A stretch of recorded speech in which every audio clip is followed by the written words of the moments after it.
Epcoritamab belongs to the class of T-cell engagers, more specifically bispecific T-cell engagers, and it's a new class of immunotherapies that has made great strides in the field of lymphoid malignancies, with promising results leading to approval in relapsed follicular lymphoma and also large cell lymphoma.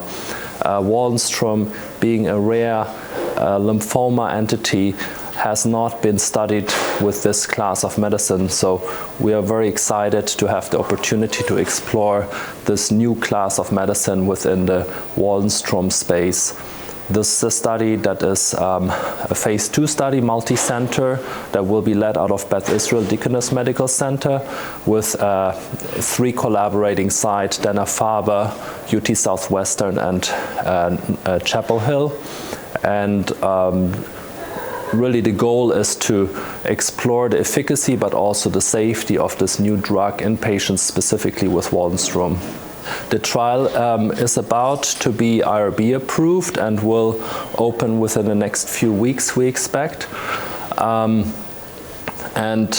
the goal, in my opinion, for slow-growing lymphomas such as Waldenström's always remains ultimately to cure the disease.